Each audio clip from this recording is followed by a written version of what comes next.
Дэлхийн сүрлийн тухай хүмүүсийн таамагласан хамгийн утгагүй зөвгөнлүүд. Хүн төрөлхтний өмнө хариулт нь үйл олдох хэд хэдэн чухал асуултууд байсаар ирсэн бөгөөд тэдгээрийн нэг нь дэлхийн сүрэл гэж хизээ нэгэн цагт болох уу гэх асуулт юм. Дэлхийн сүрч хүн төрөлхтөн мөхлийн ирмэгт ирэх тухай олон таамаг зөвнөл байдаг бөгөөд тэдгээрийн аль нь ч өнөөдөр биелэлээ олоогүй нь хачирхалтай.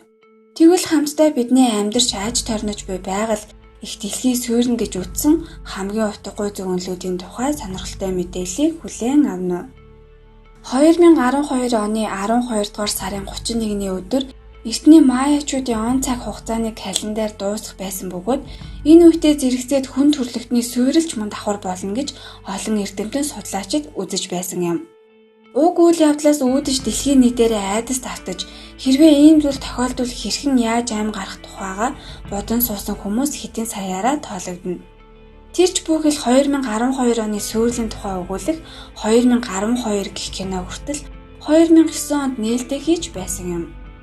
The True Way буюу зөв зам гэх Христ, Будда болон тайваны үндэсний шашны хэсэг бүлэг номлогчдыг игнэндээ нэгтгэсэн холбоог Хон Мин Чен гэх эрхэм байгуулсан бөгөөд 1980-ад оны үед хүн төрөлхтөн болон дэлхийн сүрлийн тухай элдв таамаг зөвнөлийг дэвшүүлж хүмүүсийг төөрөгдөлд оруулж байжээ.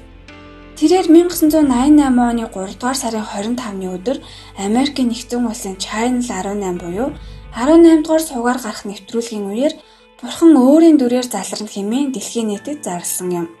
Мэдээж ямар ч Бурхан телевизийн нэвтрүүлгээр залраагүй нь ойлгомжтой. 1840-ад оны үед хүмүүсийг мухардалд оруулж байсан нэгэн утгагүй зөвгөнөл нь ертөнцийн эзэн Иесус Христ эргэн их дэлхийдээ ирж хүн төрөлхтнийг шүүн хэмээн итгэл үнэмшилтэд хэд авцсан хэсэг бүлэг хүмүүсийн хийсэн ухуулга байсан юм. Эдгээр хүмүүсийг Уильям Миллер гэх хүн толгойлж бусдыг дэлхийн сүрэл тун удахгүй болно Иесус ирж явна шүүгдэхдээ бэлтгэцгээ хэмээн уриалж байжээ. Түүний уриалгыг тухайн үед 100,000 гаруй хүн хүлээн авч Уильямыг дагаж байсан гэдэг. Иесус ирнэ гэж төлөвлөж байсан өдөр олон мянган сүсэгтэн Иесусыг харах нь битгий хэл Уильям гихчийг ч олж хараагүй юм. Энэ талаар Уильямын дагалдагч байсан Хенри Эммос гэх хүн би бүхэл өдрийн турш Иесусыг хүлээсэн. Тэр гарч ирсэнгүй миний урам ихээр хугарлаа гэсэн байдаг. 1806 онд дэлхийн нийтийн анхаарал Англи улсад орших нэгэн жижиг ферм рүү хандаж байсан юм. Учир нь уг фермийн эзэн миний дахиад зүгээр ч нэг өндөглөхгүй байгаа. Түүний өндгөөр дамжуулан Иесус бидэнд ямар нэгэн зүйл хэлхийг хүсэж байна. Иесус удахгүй бидэн дээр ирэх бололтой хэмээн англи даяар цаасан дээр бичин тараажээ. Түүний энэ үйлдэл дан ганц англи гэлтгүй дэлхийд даяар тархсан бөгөөд ферм рүү чиглэх гадны иргэдийн тоо хэдэн мянгаараа тоологдохоор их байсан юм. Гэвч ферм дээр цугларсан олон мянган хүн ямар ч Иесус олж хараагүй бөгөөд байгалийн зам ёсороо өндөглөж буй дахиад л харсан байдаг. Harold Camping гэх хүн дэлхийн сүрлийн талаар зөвгөнсөн зөвгөнөл нь сүүлдээ хувийн шинж чанартай бизнес болон үргэлжин гэж хэн санах билээ. Тэрээр 1994 онд дэлхийн сүрлийг өгүүлсэн ном гаргасан бөгөөд тэрхүү номонд нь газар хөдлөлт болж далай тэнгис ширгэж Калифорни мууж хэдийн хэсэг болж буй тухай бичигдсэн байдаг. Түүгээрч зогсохгүй би амьд гарах болно 1994 он гэсэн бичгтэй футболкийг олон тоогоор үйлдвэрлэж хүмүүст зааж байжээ. Гэвч 1994 онд юу ч болоогүй бөгөөд удалгүй 2011 онд дэлхий дахин сүрнэ хэмээн үзэж үүнийгээ математикийн шинжлэх ухаанаар баталсан хэмээн олон нийтийн тархийг угааж байв. 75 жил тутам нэг удаа Хайлиг гэх нэртэй сүлдээд дэлхийдээ маш ойрхон зурж өнгөрнө хэмээн хэсгээр дэмтэд судалж тогтоосон бөгөөд өнөөдрийн хүртэл дэлхийн нийтээрээ энэ зөвнөлд итгэсэн хэвээр байгаа нууц биш юм. Энэхүү сүлдээдний талаар 1910 онд анх олж мэдсэн байдаг. Тухайн үед эрдэмтэд сүлдээд магадгүй дэлхийг сүрүүлэх байх хэмээн олон нийтэд сэрэмжлүүлж байв. 1347 онд 12 хөлөг онгоц Сицилиэр дамжин хар далай гатлахаар явж байсан бөгөөд харамсалтай нь тэнд явж байсан бүх хүмүүс амнасаа алдсан юм. Энэхүү үйл явдлаас төдийлөн удалгүй хөлөг онгоцуудыг олсон бөгөөд амнасаа алдсан хүмүүсийн цогцос үнэхээр ч ялзарсан байдалтай байсан нь хүн төрөлхтний түүхэнд нэгэн аимшигтай уу гашуу авчирсан хар дахал үүсэх үндэс болсон гэдэг. Хар дахлын улмаас болж Европт бүхэлдээ 20 гаруй сая хүнийг Бурхны оронд үтсэн юм. Тухайн үед хүмүүс бурхан хүн төрөлхтнийг шийтгэж байна хэмээн үзэж байсан бөгөөд өнөөдөр ч гэсэн хизээ нэгэн цагт дахин хар тахал болж хүн төрөлхтнийг бүхэлдэн сүрүүлнэ гэж олон хүн таамаглаад байгаа билээ.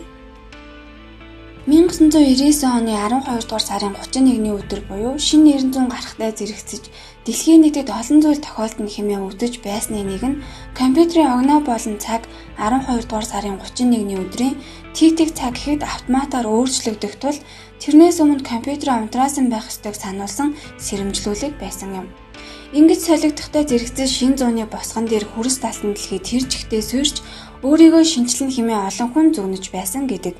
Тухайн үед дэлхийн өнцөг булан бүрт энэ зөвнөлд итгэсэн хүмүүс цагийн зүй тэг цаг 01 минутыг зааж 2000 оны 1-р сарын 1-ний өдөр болохыг айдаст автан хүлээж байсан юм. Гэвч тэг цаг 01 минут болоход юу ч болохгүйгээ барахгүй хүн төрөлхтөн 9.21-р зуунтай золгосон билээ. Германы математикч Йохан Штафлер гэх 1524 оны 2-р сарын 25-ны өдрийг дэлхийн сүүрлийн өдөр хэмээн зарлаж байжээ. Тэрээр дэлхийг бүхэлдэн аимшигт уяар нөмөрч их газар гэж үгүй болох бөгөөд хүн төрлөختөн бүгдээрээ живж өхөн хэмээн зөвнсөн байдаг.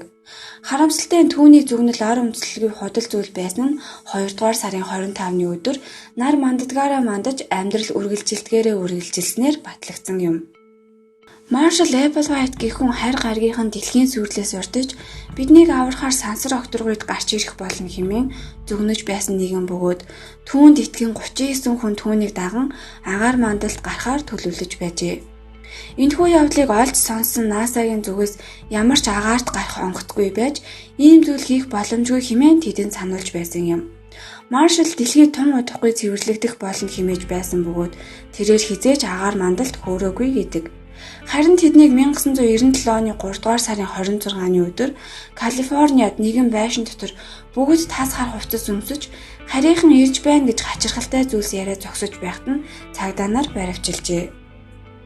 Нийтийн тооллын өмнөх 500 оны үед Ромд аимшигтай шуурга дэгдэж олон сая хүний амийг авч удснаас гадна хэд хэдэн хотууд сүрсэн байдаг.